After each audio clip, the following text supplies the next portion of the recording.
अस्सलाम वालेकुम दोस्तों, क्या हाल है? खैरियत है? सेहत तबीयत ठीक ठाक है? खैरियत है, अमन सुकून है। अस आ जाए वदे सिद्धूपुरे फैसलाबाद एक ज़िला इत्थे अपना एक इलाका है। तो इत्थां तकरीबन बेसिकली सारे मोमिन रौंदे हैं। तो इत्थां को दिखैसूँ हर घर दे उत्ते अल्लाह पाक लगा होए, जिवें तुसें एक देदे पे वे। ठीक है, ये अल्लाह पाक लगे हर घर दे उत्ते ये अल्लाह पाक सजाया गया। ठीक है, ताकू रफ्ता रफ्ता जड़ा ना सारा दिखैसूँ भी सही, नाले तक विजिट भी करवैसूँ। तुसें एक होर भी तक दिखा दूँ एदे पे अल्लाह पाक माशाअल्लाह सलाम या हुसैन लिखा हुए।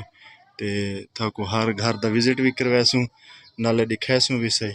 ठीक है जी, तो इंशाअल्लाह तक ना तो इत्थें भी तकरीबन सारे अहलियत जी है ना मोमना दी है। तो इन्होंने इमाम बारगाह भी बड़ा सोहना बनाया, तक दिखा ना मैं वो भी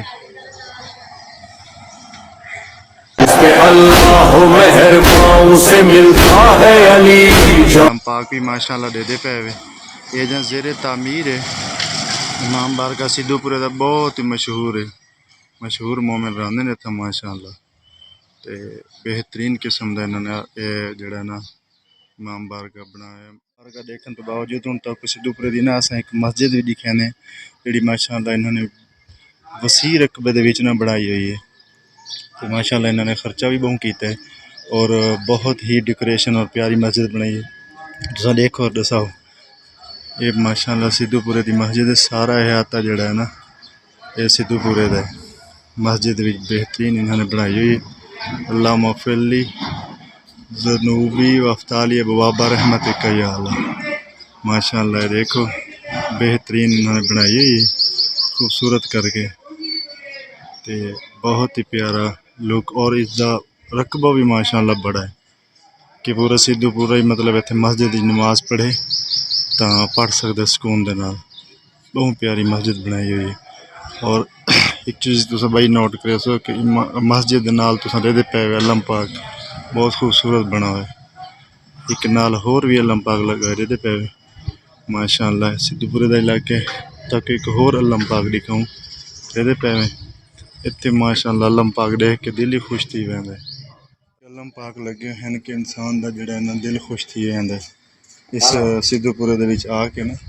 तो इंसान का दिल जड़ा है ना खुश थी वैंदा है। और इस वास्ते कि जितना इंसान अल्लाह पाक दे है ना उतना सारा दिल तो बहुत खुश थी वैंदा है।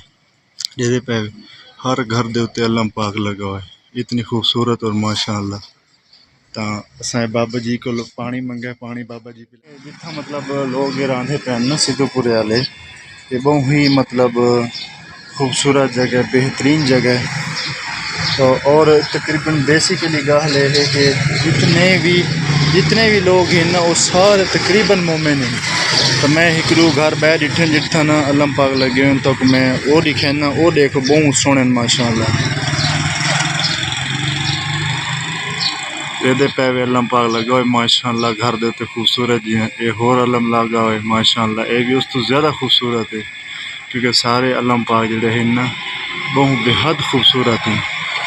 घर की खूबसूरती सिर्फ अल्लाह पाक है दोस्तों। तो गल ये है कि पूरे का विजिट किया सख्त तकरीबन मोस्टली जड़ा है ना सिद्धूपुरा सही लगे वो इस वास्ते कि इतना तकरीबन मोमिन हैं, सारे मोमिन हैं। तो सख्त मतलब बहुत प्यारे लगे अल्लाह पाक दे को सारे को विजिट करवाएं क्योंकि हर घर के उत्ते अल्लाह पाक लगा ही लगा हुआ है। ठीक है, तुसें हर घर के उत्ते अल्लाह पाक डिठा है, हर कोठी के उत्ते हर घर के उत्ते अल्लाह पाक तुसां डिठा ही डिठा है। तो अखीर ते गल है कि सारा तो दिल थी गए खुश एज अ मोमनीयत के हवाले लोग है या सादा जड़ा विजिट है या जड़ा सादा मिशन है तो वो अज इख्तिताम को पहुँचता है। तो सारे भरावां दे तक पता है भाई एक ही रिक्वेस्ट होंदी है कि जड़ा ना साडे चैनल को सबसक्राइब लाइक ते कमेंट जड़ा ना ज़रूर किया करो। ठीक है जी, सारे भरा अपना ख्याल रखो, मिलते हैं नेक्स्ट व्लॉग इंशाअल्लाह। तो दोस्तों अज का सारा जड़ा व्लॉग है या सादा जड़ा विजिट है या जड़ा सादा मिशन है तो वो अज इख्तिताम को पहुँचता है।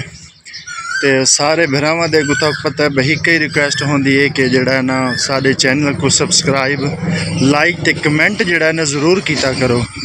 ठीक है जी, सारे भरा अपना ख्याल रखो, मिलते हैं नेक्स्ट व्लॉग इंशाल्लाह।